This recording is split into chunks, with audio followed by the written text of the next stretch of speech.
രാജാവുള്ളിടത്ത് രാജകോലാഹലമുണ്ട്, ആത്മാവുള്ളിടത്ത് ആത്മപ്രവാഹമുണ്ട്.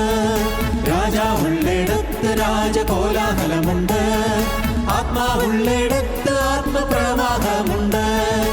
ആരാധനയുണ്ട്, ആരാധനയുണ്ട്, യേശുരാജനുള്ളിടത്ത് ആരാധനയുണ്ട്.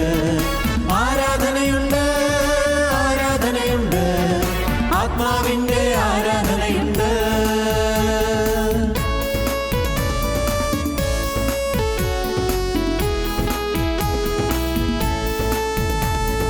സൈന്യത്താലല്ല, ശക്തിയാലല്ല, ദൈവത്തിൻ്റെ ആത്മശക്തിയാലത്രേ. സൈന്യത്താലല്ല, ശക്തിയാലല്ല, ദൈവത്തിൻ്റെ ആത്മശക്തിയാലത്രേ. രക്തവുമല്ല, പാരമ്പര്യമല്ല, കുഞ്ഞാടിൻ്റെ രക്തത്തിൻ്റെ ശക്തിയാലത്രേ. രക്തവുമല്ല, പാരമ്പര്യമല്ല, കുഞ്ഞാടിൻ്റെ രക്തത്തിൻ്റെ ശക്തിയാലത്രേ. രാജാവുള്ളിടത്ത് രാജകോലാഹലമുണ്ട്, ആത്മാവുള്ളിടത്ത് ആത്മപ്രവാഹമുണ്ട്. രാജാവുള്ളിടത്ത് രാജകോലാഹലമുണ്ട്, ആത്മാവുള്ളിടത്ത് ആത്മപ്രവാഹമുണ്ട്. ആരാധനയുണ്ട്, ആരാധനയുണ്ട്, യേശുരാജനുള്ളിടത്ത് ആരാധനയുണ്ട്. ആരാധനയുണ്ട്, ആരാധനയുണ്ട്, ആത്മാവിൻ്റെ ആരാധനയുണ്ട്.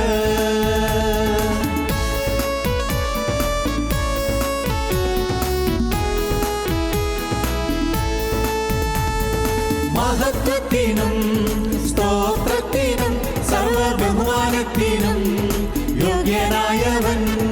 മഹത്വത്തിനും സ്തോത്രത്തിനും സർവബഹുമാനത്തിനും യോഗ്യനായവൻ. യഹൂദാഗോത്രത്തിൻ സിംഹമായവൻ, രാജാധിരാജൻ, കർത്താധികർത്തൻ. യഹൂദാഗോത്രത്തിൻ സിംഹമായവൻ, രാജാധിരാജൻ, കർത്താധികർത്തൻ. രാജാവുള്ളിടത്ത് രാജകോലാഹലമുണ്ട്, ആത്മാവുള്ളിടത്ത് ആത്മപ്രവാഹമുണ്ട്. രാജാവുള്ളിടത്ത് രാജകോലാഹലമുണ്ട്, ആത്മാവുള്ളിടത്ത് ആത്മപ്രവാഹമുണ്ട്. ആരാധനയുണ്ട്, ആരാധനയുണ്ട്, യേശുരാജനുള്ളിടത്ത് ആരാധനയുണ്ട്. ആരാധനയുണ്ട്, ആരാധനയുണ്ട്, ആത്മാവിൻ്റെ ആരാധനയുണ്ട്.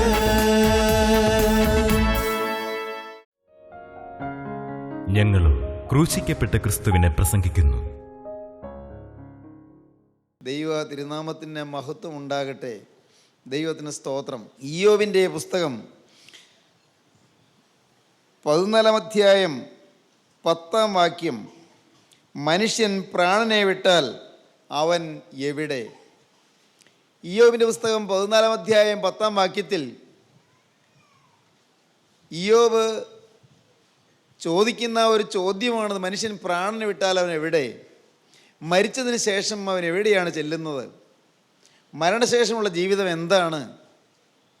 ഇയ്യോബ് ഇതിനെ വീണ്ടും ചോദിക്കുന്നുണ്ട്, മർത്യൻ മരിച്ചാൽ വീണ്ടും ജീവിക്കുമോ? അടുത്ത ചോദ്യം അതാണ്. 14-ാം അധ്യായം 14-ാം വാക്യത്തിൽ അങ്ങനെ ചോദിക്കുന്നുണ്ട്, മനുഷ്യൻ മരിച്ചാൽ വീണ്ടും ജീവിക്കുമോ? ദൈവത്തിന് സ്തോത്രം. ഇയ്യോബിൻ്റെ മനസ്സിലൂടെ ഉയർന്നു വരുന്ന ചിന്തകളാണത്. ഇയ്യോബിൻ്റെ മനസ്സിൽ മാത്രമല്ല, അനേകം പ്രാവശ്യം നമ്മിൽ പലരുടെയും മനസ്സിൽ കൂടി ഈ ചിന്തകൾ പോയിട്ടുണ്ടാകും. എന്താണ് മരണത്തിന് ശേഷമുള്ള അവസ്ഥ? നാം എവിടെയാണ് ചെല്ലുക? പിന്നീട് അങ്ങനെ ഒരു ജീവിതം ഉണ്ടോ?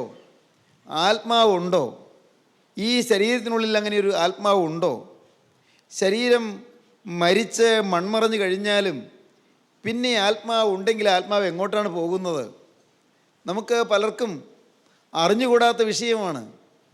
വ്യക്തമായിട്ടൊരു ഉത്തരം പറയാൻ ഭൂമിയിൽ ശാസ്ത്രത്തിന് കഴിയുകയില്ല, മനീഷയ്ക്ക് സാധിക്കുകയില്ല, മനുഷ്യൻ്റെ ബുദ്ധിക്ക് സാധിക്കുകയില്ല, മനുഷ്യൻ്റെ ധിഷണാവൈഭവത്തിന് കഴിയുകയില്ല, മനുഷ്യൻ്റെ ശക്തിക്കും യുക്തിക്കും സാധ്യമല്ല.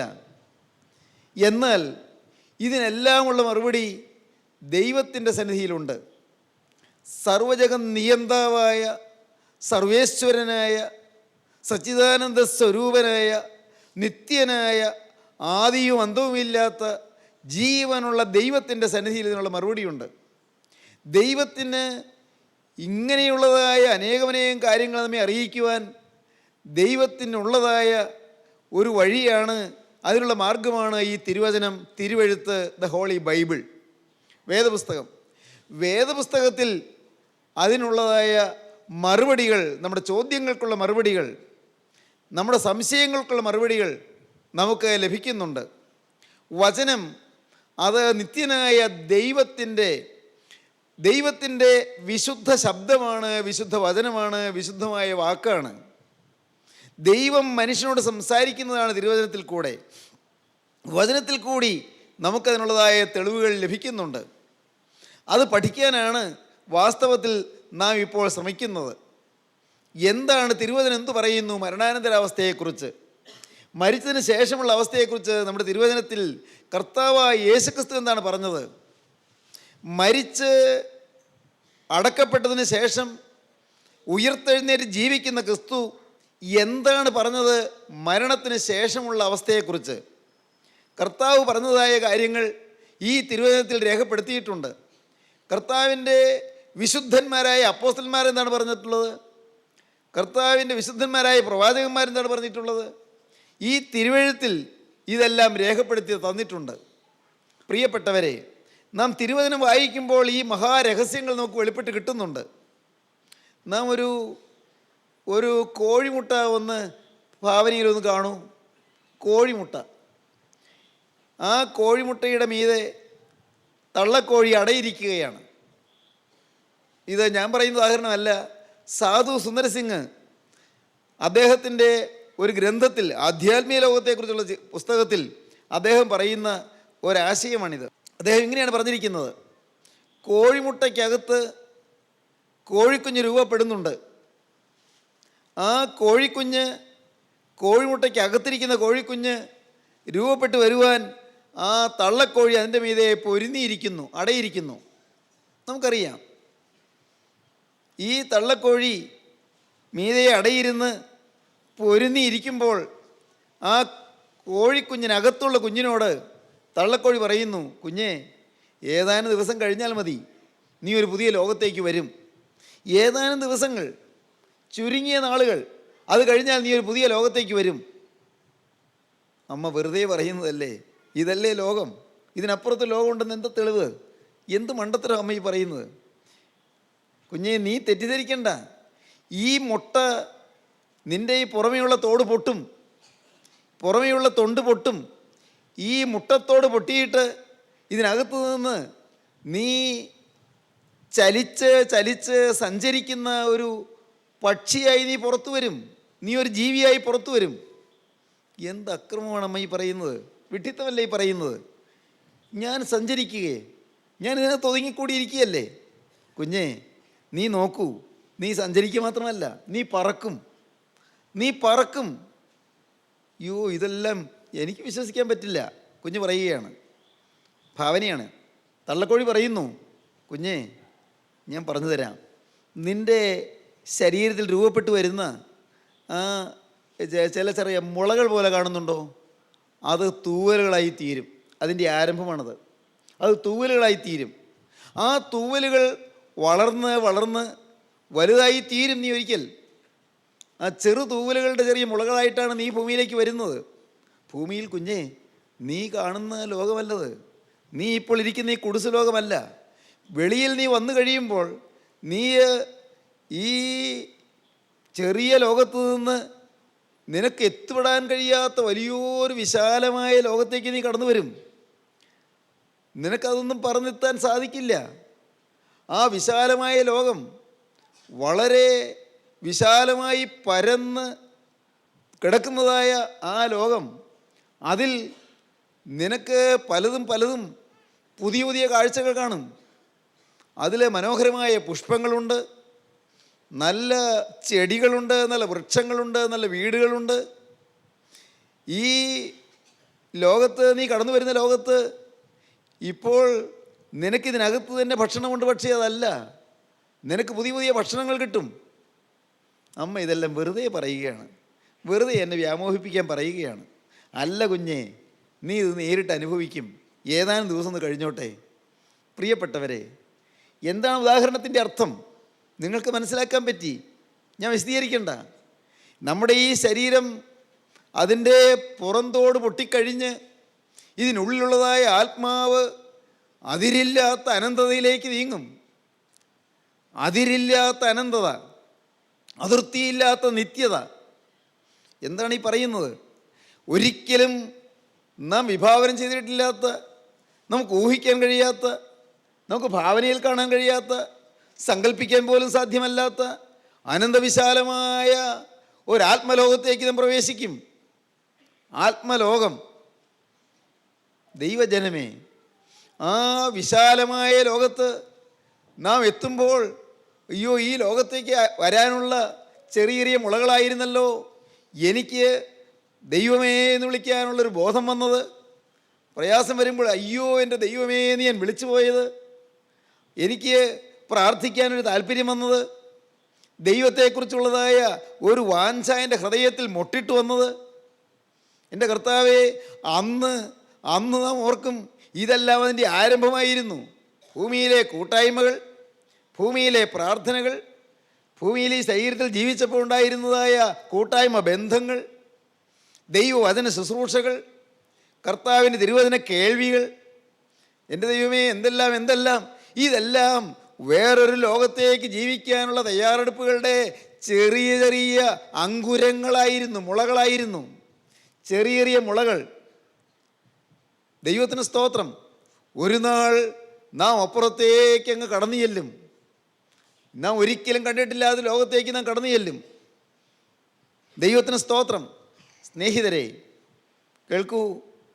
നാം പൂമ്പാറ്റകൾ പറന്നു കിടക്കുന്നത് കണ്ടിട്ടുണ്ട്.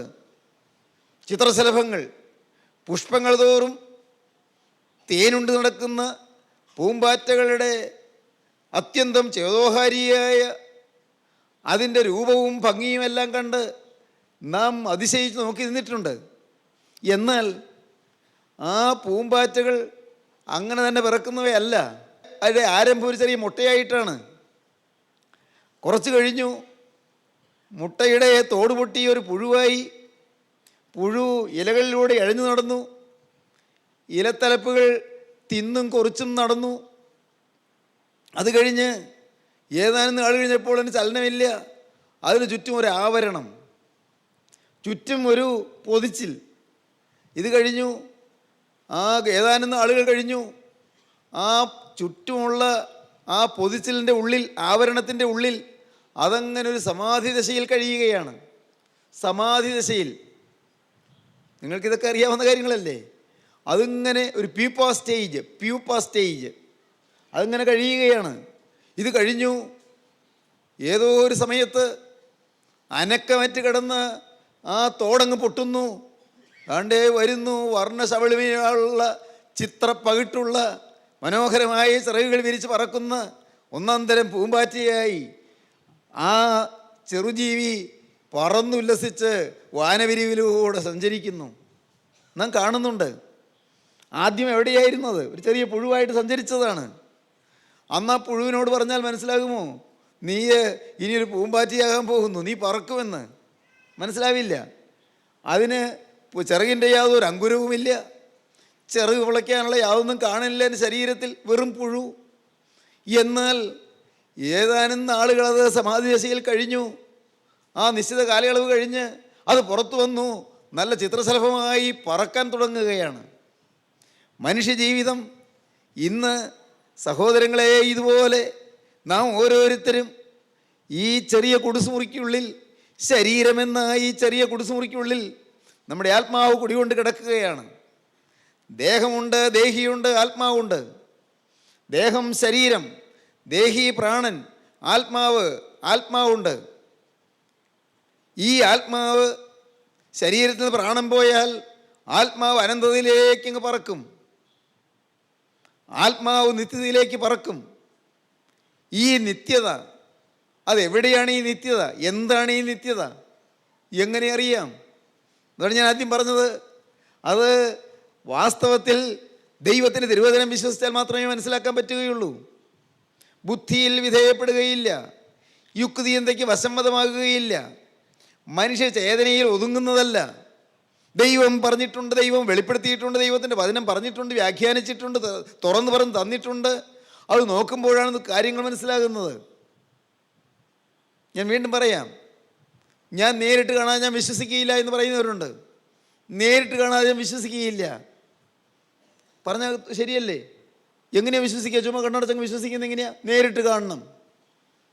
ഞാൻ ചോദിക്കും, ഈ പ്ലാസി യുദ്ധം 1757 നടന്നുവെന്ന് അന്ന് മോനെ നീ കണ്ടായിരുന്നോ? പ്രിയപ്പെട്ടവരെ, ചോദിക്കുമ്പോൾ അമ്പരപ്പായി.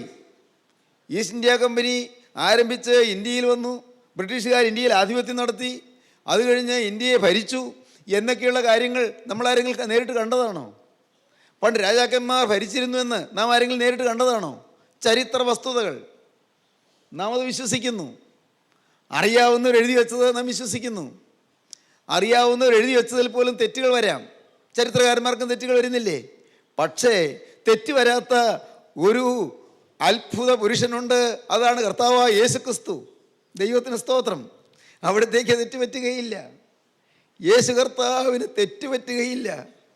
അവിടെ നമ്മെ വഴിതെറ്റിക്കുകയില്ല. ദൈവത്തിന് സ്തോത്രം. ജീവനുള്ള ക്രിസ്തു തൻ്റെ വചനത്തിൽ കൂടി നമുക്ക് മനസ്സിലാക്കി തരുന്ന സത്യങ്ങൾ നാം അറിയുമ്പോൾ നാം ഓർക്കും, അയ്യോ എൻ്റെ കർത്താവേ, ഞാൻ വേണ്ടതുപോലെ ഒരുങ്ങിയില്ലല്ലോ. ഹിന്ദു ഫിലോസഫി പറയും 3 ലോകങ്ങളുണ്ടെന്ന്. 3 ലോകങ്ങളല്ല, 14 ലോകം എന്നൊക്കെ പറയും. അതല്ല, ഞാൻ വേറെ ഒരു പ്രത്യേക രീതിയിൽ പറയുകയാണ്. 1 സുരലോകം, ദേവലോകം. 2 അസുരലോകം, നരകലോകം അല്ലെങ്കിൽ പാതാളലോകം. 3 ഭൂലോകം, മനുഷ്യലോകം. സുരൻ, ദേവൻ. അസുരൻ, അസുരൻ എന്ന് പറഞ്ഞാൽ പൈശാചികൻ. 3ാമത്തത് മനുഷ്യൻ. മനുഷ്യന് വേണമെങ്കിൽ അസുരനായി ജീവിക്കാം, അല്ലെങ്കിൽ സുരനായി ജീവിക്കാം, ദേവതുല്യമായി ജീവിക്കാം, അതല്ലെങ്കിൽ അവൻ അസുരതുല്യനായി ജീവിക്കാം. അസുരതുല്യനായി ജീവിച്ച്, പ്രിയപ്പെട്ടവരെ, നാം ആരും അന്ധകാരാവൃതമായ, തമോവൃതമായ, ഭീകരമായ നരകപ്പൊയ്യിലേക്ക് പോകാൻ നിത്യനായ ദൈവം അനുവദിക്കുന്നില്ല, ദൈവം ആഗ്രഹിക്കുന്നുമില്ല. അതുകൊണ്ടാണ് നിത്യനായ ദൈവം സ്വർഗത്തിൽ നിന്ന് ഭൂമിയിലേക്ക് ഇറങ്ങി വന്ന് കേവലം മനുഷ്യനെ പോലെ അവിടുന്ന് ജീവിച്ച്, എന്നാൽ ഒരു തെറ്റും പറ്റാത്തവനായി ജീവിച്ച്, അവിടുന്ന് ക്രൂശിൽ നമുക്ക് വേണ്ടി ജീവൻ വെടിഞ്ഞത്. അതാണ് കർത്താവായ യേശുക്രിസ്തുവിൻ്റെ ക്രൂശാരോഹണം. മനുഷ്യന്, പ്രിയപ്പെട്ടവരെ, ഹൈന്ദവ ഫിലോസഫി പറയും, ഹൈന്ദവ തത്വശാസ്ത്രം പറയും 4 വേദങ്ങളുണ്ട് എന്ന്. 4 വേദങ്ങൾ: ഋഗ്വേദം, യജുർവേദം, സാമവേദം, അഥർവവേദം. 4 വേദങ്ങൾ. ഓരോ വേദത്തിനും 4 ഉപവിഭാഗങ്ങളുണ്ട്. അതിൽ ഒരു ഉപവിഭാഗമാണ് ഉപനിഷത്ത്. ഉപനിഷത്ത് ഹൈന്ദവ മാമുനി ശ്രേഷ്ഠന്മാർ, അത്യുന്നതമായ ചിന്താഗതിയുള്ള, താത്വിക അവബോധമുള്ള ദാർശനികന്മാർ, അവർ ഭാരതവർഷത്തിലെ പൂർവരാം ഋഷീന്ദ്രന്മാരാണ്. പാരിനുള്ള അടിക്കല്ല് പാത്തു കണ്ട് അറിഞ്ഞവരാണ്. ഭോഗനിസ്പൃഹരാണ്. പരിത്യാഗൈക ദ്രവിണന്മാരാണ്. അവരെക്കുറിച്ച് മഹാകവി വള്ളത്തോൾ പാടിയിട്ടുണ്ട്. ഭാരതവർഷത്തിലെ പൂർവരാം ഋഷീന്ദ്രന്മാർ, പാരിനുള്ള അടിക്കല്ലു പാർത്തു കണ്ടറിഞ്ഞവർ, യോഗൈക നിരതന്മാർ, ഭോഗനിസ്പൃഹർ, പരിത്യാഗൈക ദ്രവിണന്മാർ, അവർ തൻ വാസങ്ങളോ പൊട്ടപ്പുല്ലുകൾ കൊണ്ടും ശുഷ്കവത്രൗഹം കൊണ്ടും കെട്ടിമേഞ്ഞവയായ പാഴ്ക്കുടിലുകളത്രേ. എങ്കിലും അവയിൽ നിന്നിങ്ങ് കിട്ടിയ മണിത്തങ്കങ്ങൾ, മഹാർഘങ്ങൾ മറ്റെങ്ങും അലഭ്യങ്ങൾ. മനസ്സിലായി കാണില്ലല്ലേ? ഭാരത രാജ്യത്തിലെ പൂർവികരായ മഹർഷീന്ദ്രന്മാർ ലോകത്തിൻ്റെ അടിക്കല്ല് നോക്കിക്കണ്ടറിഞ്ഞവരാണ്. ഭാവി എന്ത്, മരണാനന്തരമുള്ള അവസ്ഥ എന്ത് എന്നിങ്ങനെയുള്ളതിനെക്കുറിച്ചെല്ലാം വിഭാവനം ചെയ്യുകയും പഠനം നടത്തുകയും ചെയ്ത വലിയ ഗവേഷണ പടുക്കളായിരുന്നു, ഗവേഷണ പണ്ഡിതന്മാരായിരുന്നു. ഭാരതവർഷത്തിലെ പൂർവരാം ഋഷീന്ദ്രന്മാർ, പാരിനുള്ള അടിക്കല്ലു പാർത്തു കണ്ടറിഞ്ഞവർ, യോഗൈക നിരതന്മാർ, ഭോഗനിസ്പൃഹർ, പരിത്യാഗൈക ദ്രവിണന്മാർ. അവർ തൻ വാസങ്ങളോ പൊട്ടപ്പുല്ലുകൾ കൊണ്ടും ശുഷ്കപത്രൗഹം കൊണ്ടും കെട്ടിമേഞ്ഞവയായ പാഴ്ക്കുടിലുകളത്രേ. എങ്കിലും അവയിൽ നിന്നിങ്ങ് കിട്ടിയ മണിത്തങ്കങ്ങൾ, മഹാർഘങ്ങൾ മറ്റെങ്ങും അലഭ്യങ്ങൾ. മറ്റൊരിടത്തും കിട്ടാത്ത മണിത്തങ്കങ്ങൾ, രത്നങ്ങളാണ് പുരാണങ്ങളിൽ നിന്ന് കിട്ടിയതെന്നാണ് മഹാകവി വള്ളത്തോൾ പാടിയത്. സ്നേഹിതരെ, ഞാൻ പറഞ്ഞെന്താണെന്നറിയാമോ? ഈ വേദങ്ങളിൽ കഠോപനിഷത്ത് എന്ന് പറയുന്ന ഒരു ഉപനിഷത്ത്, കഠോപനിഷത്തിൽ ഒരു മാമുനി ശ്രേഷ്ഠനുണ്ട്. അദ്ദേഹത്തിൻ്റെ പേര് വജസ്രവാസൻ എന്നാണ്. വജസ്രവാസന് അദ്ദേഹത്തിൻ്റെ ഒരു ആശ മോക്ഷം പ്രാപിക്കണം. എന്താണ് മോക്ഷം? സാലോക്യം, സാമീപ്യം, സാരൂപ്യം, സായുജ്യം. ഇതാണ് മോക്ഷം. മനസ്സിലായില്ല? പറഞ്ഞു തരാം. സാലോക്യം, ദൈവത്തിൻ്റെ ലോകത്തെത്തിച്ചേരുക. സാരൂപ്യം, ദൈവത്തിൻ്റെ സ്വരൂപമായി തീരുക. സാമീപ്യം, ദൈവത്തിൻ്റെ സമീപത്തെത്തിച്ചേരുക. സായുജ്യം, ദൈവത്തിലങ്ങ് അലിഞ്ഞു ചേരുക. സാലോക്യ, സാമീപ്യ, സാരൂപ്യ, സായുജ്യങ്ങൾ, മോക്ഷം പ്രാപിക്കണമെന്ന്. അതിനുവേണ്ടി അദ്ദേഹം ഈ യാഗങ്ങൾ നടത്തി. പ്രിയപ്പെട്ടവരെ, ഈ യാഗങ്ങൾ നടത്തിയപ്പോൾ സർവേശ്വരൻ പ്രസാദിച്ചു. അദ്ദേഹത്തിൻ്റെ മകനായ നചികേതൻ എന്ന് പറയുന്ന മുനിക്ക്, നചികേത മുനിക്ക് ചില വരങ്ങൾ കൊടുത്തു. ആ വരങ്ങളിൽ ഏറ്റവും പ്രധാനപ്പെട്ട് നചികേതൻ ആവശ്യപ്പെട്ട ഒരു വരം, 3 വരങ്ങളാണ് ആവശ്യപ്പെട്ടതിൽ ഒരു വരം എന്താണെന്നറിയാമോ? മരണത്തിന് ശേഷമുള്ള അവസ്ഥ മനസ്സിലാക്കി തരണം, അത് പഠിക്കാനുള്ള ജ്ഞാനം തരണം. മരണാനന്തരാവസ്ഥയെക്കുറിച്ച് പഠിക്കാനുള്ള ജ്ഞാനം തരണമെന്ന്. നോക്കൂ, മാമുനി ശ്രേഷ്ഠനായ നചികേതൻ അങ്ങനെ ആഗ്രഹിച്ചു. കാരണം മനുഷ്യൻ പാപിയാണ്. പണ്ടത്തെ മാമുനിമാർ അവർ പ്രാതസ്നാന മന്ത്രത്തിൽ പാടി, പാപോഹം പാപകർമ്മോഹം പാപാത്മാ പാപസംഭവ ത്രാഹിമാം പുണ്ടരീകാക്ഷ സർവയജ്ഞശ്വരോ ഹരി. എന്താണ് അതിൻ്റെ അർത്ഥം? സർവേശ്വര, എനിക്ക് രക്ഷ തരണമേ, ഞാൻ പാപിയാണ്. പാപോഹം, അഹം പാപി, ഞാൻ പാപിയാണ്. പാപകർമ്മോഹം, ഞാൻ പാപകർമ്മങ്ങൾ ചെയ്യുന്നവനാണ്. പാപാത്മാ, ഞാൻ പാപത്തിൽ ജനിച്ചവനാണ്. പാപസംഭവ, ഞാൻ പാപത്തിൻ്റെ ആത്മാവുള്ളവനാണ്. മുഴുവൻ്റെ ഹൃദയം മുഴുവൻ പാപമാണ്. പാപസംഭവ, ഞാൻ പാപത്തിൽ ജനിച്ചവനാണ്, പാപത്തിൽ സംഭവിച്ചവനാണ്, പാപത്തിൽ ജനിച്ചവനാണ്. ത്രാഹി മാം, എന്നെ രക്ഷിക്കണമേ, സർവേശ്വരായനെ രക്ഷിക്കണമേ. എന്തിന്? ഈ നിത്യത എന്ന് പറയുന്ന ആ ഭാഗ്യകരമായ മോക്ഷപ്രാപ്തിയിലെത്തുവാൻ എന്നെ രക്ഷിക്കണമേ എന്ന് പ്രാർത്ഥിച്ച മാമുനി ശ്രേഷ്ഠന്മാരുടെ നാടാണ് നമ്മുടെ ഭാരതഭൂമി. സഹോദരങ്ങളെ, ഞാൻ പറഞ്ഞു വരുമ്പോൾ നിങ്ങൾക്ക് വലിയൊരു സത്യം ഇന്ന് നിങ്ങൾക്ക് മനസ്സിലാക്കി തരാൻ ഞാൻ ശ്രമിക്കുകയാണ്. എന്താണെന്നോ? ഈ നിത്യതയെക്കുറിച്ചുള്ള സങ്കല്പം അത് എക്കാലത്തുമുള്ള ബുദ്ധിജീവികളുടെ ഹൃദയത്തിലുണ്ടായിരുന്ന വലിയൊരു ആശയമാണ്. പക്ഷേ അനേകർ ആ ഭാവനയിലും ആ ചിന്തയിലും മുന്നോട്ട് പോയെങ്കിലും എത്തേണ്ടിടത്ത് എത്തുവാൻ, മനുഷ്യനെ അതിന് യോഗ്യനാക്കുവാൻ, മനുഷ്യനെ അതിലേക്ക് കൊണ്ടുപോകുവാൻ കർത്താവായ യേശുക്രിസ്തു ഭൂമിയിലേക്ക് ഇറങ്ങി വന്നു. യേശുക്രിസ്തു സാക്ഷാൽ ദൈവം ഭൂമിയെ മനുഷ്യനായി അവതരിച്ചു. അവിടുന്ന് നമ്മെപ്പോലെ ഈ ഭൂമിയിൽ ഭക്ഷണം കഴിച്ചു, സഞ്ചരിച്ചു, കൈകാലുകളനക്കി, അവിടുന്ന് സംസാരിച്ചു. പക്ഷേ നമ്മെപ്പോലെ പാപം ചെയ്തില്ല. പാപത്തിൻ്റെ കടിയില്ലാതെ നിത്യനായ ദൈവപുത്രൻ ഈ ഭൂമിയിലൂടെ ജീവിച്ചു. എന്നിട്ട് അവിടുന്ന് നാം ഓരോരുത്തരും എല്ലാവരും നിത്യസ്വർഗം, നിത്യ സൗഭാഗ്യം കരസ്ഥമാക്കുവാനായി അവിടുന്ന് നമുക്ക് വേണ്ടി ഒരു സാധാരണ മനുഷ്യനെ പോലെ ക്രൂശിന്മേൽ മരിച്ചു. 2 കൊള്ളക്കാരുടെ മധ്യത്തിൽ, 2 കൊലയാളികളുടെ മധ്യത്തിൽ, 2 കൊലപാതകരുടെ മധ്യത്തിൽ, 2 കവർച്ചക്കാരുടെ മധ്യത്തിൽ, 2 ഭീകരന്മാരുടെ മധ്യത്തിൽ, അതിലൊരു കൊലയാളിയെപ്പോലെ, ശാപഗ്രസ്തനെ പോലെ യേശുക്രിസ്തു അനുഗ്രഹദാതാവ് ക്രൂശിന്മേൽ ശാപം ഏറ്റവനായി ക്രൂശിന്മേൽ കിടന്നു. അവൻ ക്രൂശിൽ തൻ്റെ ജീവൻ വെടിഞ്ഞു. എന്തിന്? പാപിയായ എന്നെ, പാപത്തിൽ പിറന്നവനായ എന്നെ, പാപകർമ്മം മാത്രം ചെയ്തവനായ എന്നെ, ദൈവവൈതലേ, പാപം മാത്രമായ നിന്നെ വീണ്ടെടുത്ത് സ്വർഗത്തിൻ്റെ അവകാശിയാക്കുവാൻ അവൻ നിനക്ക് വേണ്ടി ക്രൂശിൽ മരിച്ചു. ഈ യേശുവിനെ അറിയുന്നതാണ് സാക്ഷാലുള്ള ക്രിസ്തീയ ജീവിതം. അതിന് നിങ്ങൾ മതം മാറണ്ട, അതിന് നിങ്ങൾ സഭ മാറണ്ട, അതിന് നിങ്ങൾ സമുദായം മാറണ്ട, അതിന് നിങ്ങൾ കക്ഷി മാറണ്ട. പ്രിയപ്പെട്ടവരെ, അതിന് നിങ്ങളുടെ ഹൃദയം മാറ്റുന്ന ക്രിസ്തുവിൻ്റെ മുമ്പിൽ നിങ്ങളൊന്ന് വിനയപ്പെട്ടാൽ മതി. നാഥാ, എൻ്റെ ജീവിതം നിനക്ക് ഞാൻ തരുന്നു. ഇതെല്ലാം മായയാണെന്ന് എനിക്ക് മനസ്സിലാകുന്നു, എല്ലാം താൽക്കാലികമാണെന്ന് ഞാൻ അറിയുന്നു. ഉടയവനെ, എനിക്ക് നിത്യ ശോഭന തീരത്തെത്തണം, നിത്യ സ്വർഗീയ സൗഭാഗ്യത്തിലെത്തണം. ഒരു ദിവസം ഞാൻ കണ്ണടയും, അന്ന് നിത്യ സ്വർഗത്തിലെത്തുവാൻ എൻ്റെ നാഥാ, നിൻ്റെ തൃക്കരം എൻ്റെ നേരെ നീട്ടണം. ആണിപ്പാടുള്ള കരം ഇപ്പോൾ എന്നെ ഒന്ന് പിടിക്കണം.